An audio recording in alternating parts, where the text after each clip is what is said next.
Ever wondered how soccer teams went from having decent competition to dominating everything? Let's take a journey through history and delve into the evolution of soccer teams. The trajectory of these teams over time weaves an intriguing narrative, one that is steeped in strategy, talent, and the indomitable spirit to succeed. Looking back, it's incredible to see how the sport has transformed and adapted to the changing times. The game of soccer, in its infancy, was a relatively uncomplicated sport. The teams were essentially local, an amalgamation of individuals who happened to reside in the same vicinity. The charm of the sport lay in its simplicity.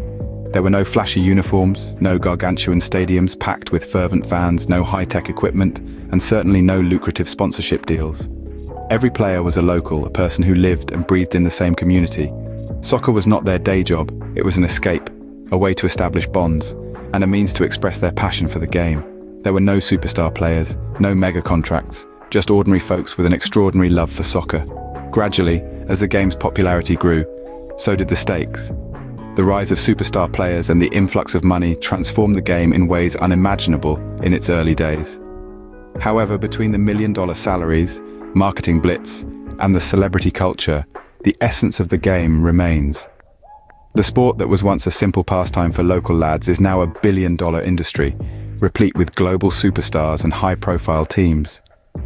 Yet, the beating heart of the sport remains unchanged. It's still a game loved by those who play it, and those who watch it. Soccer, in its essence, is still about a bunch of guys who love the game. As the decades rolled on, the sport began to evolve.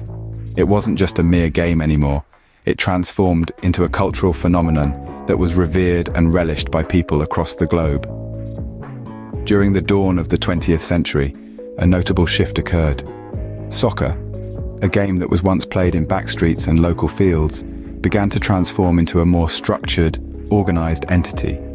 It was a time when the framework of the sport started to solidify, laying the foundation for the world's most popular game we know today. The game of soccer was no longer just a local pastime. Teams began to diversify their strategy by looking beyond their immediate vicinity. They started to scout, recruit, and invest in players, not just from their local communities, but from all corners of their respective countries. This was a major turning point in the sport's history, bringing together a diverse mix of talent and skill that would have otherwise remained untapped. This new approach not only changed the dynamics of the game, but also elevated it to a more professional level.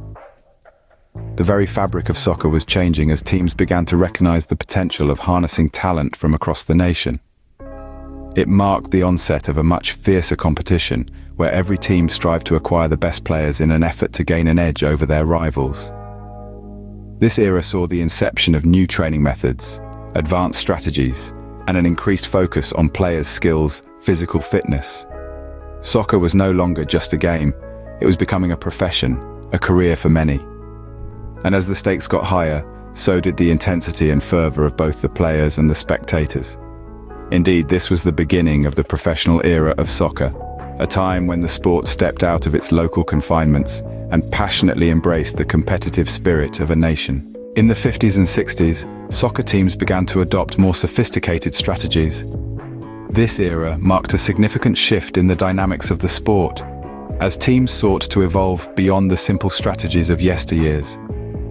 Rather than only relying on the inherent skills and talents of the players, managers and coaches started to dig deeper into the game's strategic aspects. They began to realize that it wasn't just about scoring more goals, but also about the opposition from doing so. They started to analyze each game with a fine-toothed comb, dissecting every move, every shot, and every pass.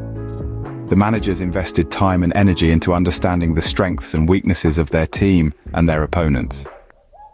This led to the implementation of tactics like the offside trap, sweeper systems, and the concept of a floating striker, all aimed at giving their team an edge over the opposition. In addition to this, there was a growing emphasis on the physical fitness of the players. It was understood that the game demanded more than just technical skills. It required an optimal level of physical strength and endurance. Managers realized that the fitter the players were, the better they performed on the field. They to focus on fitness regimes, diet plans, and recovery protocols, ensuring that their players were in the best possible shape to compete on the field. New training routines were introduced, and professional trainers were hired to keep the players fit and agile. They understood that a player's fatigue towards the end of the game could mean the difference between a win and a loss. Therefore, every effort was made to ensure the players were at their physical peak throughout the duration of the game. They also began to focus on physical fitness, ensuring that their players were in the best possible shape to compete. The 70s and 80s saw the rise of superstar players. It was a time of heady excitement and near fanatic devotion to football. The sheer talent and abilities of these athletes were unprecedented. They were not only players, but they were also performers in their respective playing fields. They were individuals who possessed not only exceptional skill, but enormous charisma as well. They had to change the dynamics of the entire game, influencing each and every move on the field. These groundbreaking athletes were not just masters of their craft, but they were also wizards with the ball. Every touch, every pass, every goal was a spectacle in itself. With their unique styles and extraordinary talent, they could single-handedly turn a game on its head. They had the power to sway the tide in their favor with their skills, their strategies, and their sheer will. Players like Diego Maradona, for instance, were known for their distinctive play style, electrifying the field with their remarkable skills and strategic gameplay. Pelé, another legendary player, was revered for his astonishing abilities, charismatic persona, on and off the field. His name became synonymous with football excellence. These players, and many others like them, became household names. They were celebrated worldwide, attracting fans from all corners of the globe. Their influence extended beyond the football pitch into the hearts and homes of countless fans. People who had never met them felt a deep connection with these players, sharing in their triumphs and heartaches. The 70s and 80s were a time when football became more than just a game. It became a global passion. Players like Diego Maradona and Pelé became household names, attracting fans from all over the world. In the 90s and early 2000s, the money really started to flow into soccer, creating a significant shift in the sporting landscape. This era saw a massive influx of investments and interest in the game, changing the dynamics of the sport forever. Soccer was no longer seen as a mere game, but a profitable venture, attracting the attention of wealthy billionaire investors around the world. These investors, with a business acumen honed over years in various industries, saw the potential in soccer and decided to take the leap. They purchased teams, transforming from simple sporting outfits into lucrative enterprises. The effect of this was immediate. The teams under their ownership began to flourish, not only on the field, but off it as well. The injection of heavy investment resulted in the acquisition of the best players from every corner of the globe. These players, with their exceptional talent and skill, brought a new level of excitement to the game. They were the stars of their teams, the idols of their fans, and they played a significant role in raising the profile of the teams they played for. But it wasn't just about acquiring top players. These also heavily invested in state-of-the-art facilities. They built world-class stadiums, training grounds, and other infrastructure, ensuring their teams had the best resources at their disposal. The aim was clear: to create an environment where talent could thrive and success could be sustained. This influx of money and the subsequent spending spree led to a drastic increase in competitiveness, leveling the playing field in many regards.